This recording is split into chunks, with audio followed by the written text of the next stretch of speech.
Hello, hello, hello. So, shake off the dust. Matthew 10, verse 14. It says, "And whosoever shall not receive you, nor hear your words, when ye depart out of that house or city, shake off the dust of your feet."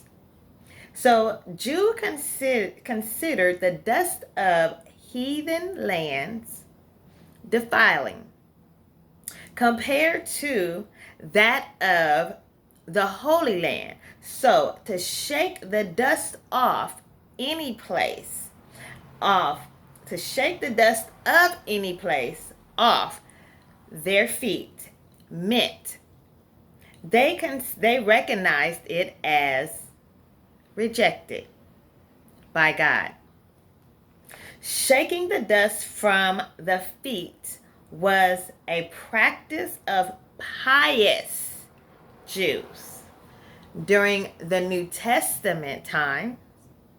When Jesus called his disciples, his 12 disciples, he told them to perform the same act against the non-believing Jews. So heathen, what is a heathen?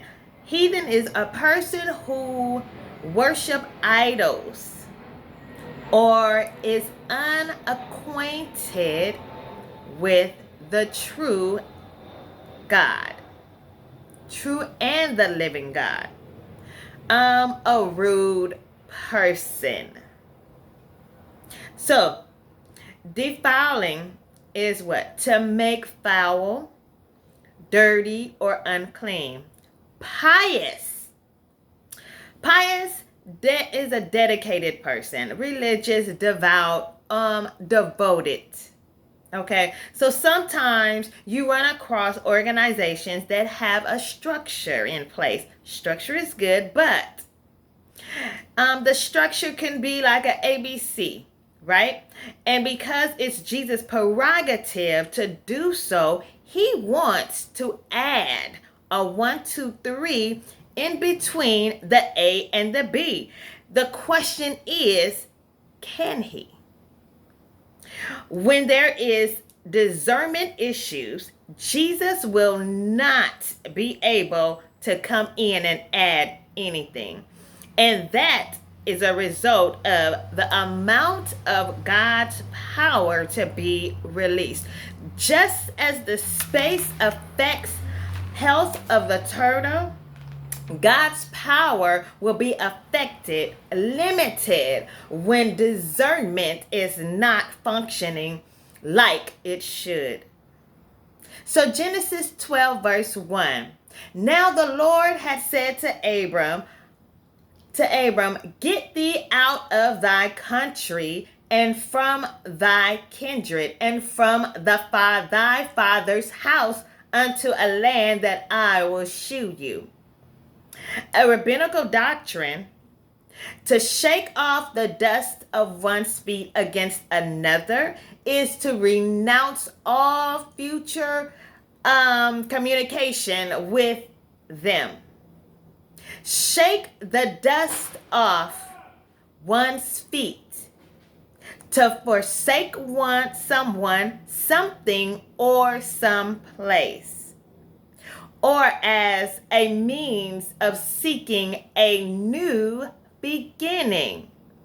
Abram shook off the dust of his feet from Nimrod, who was in Ur, and tried to kill him. So Abram transitioned to Canaan, shaking off the dust of the unbelievers. So after the Tower of Babylon, people were scattered as well as Noah's sons.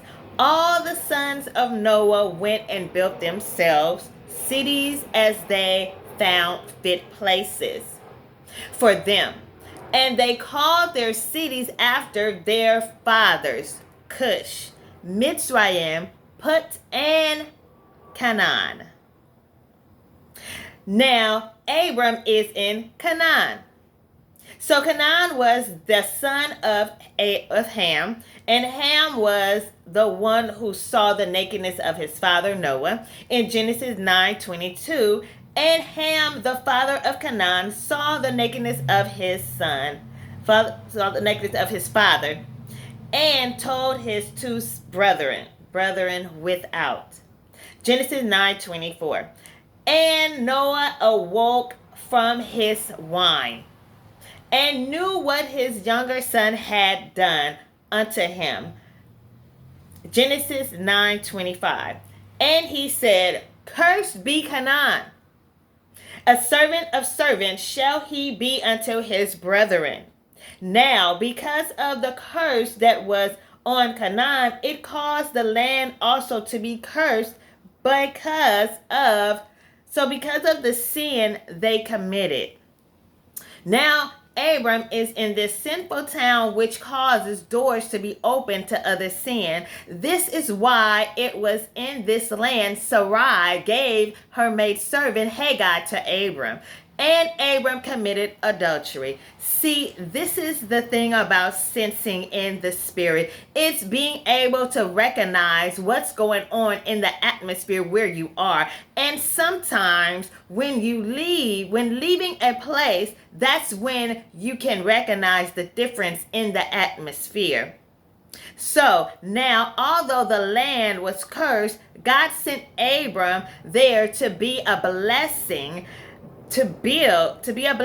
and God wanted Abram to build an altar in Canaan so that God's presence can dwell there.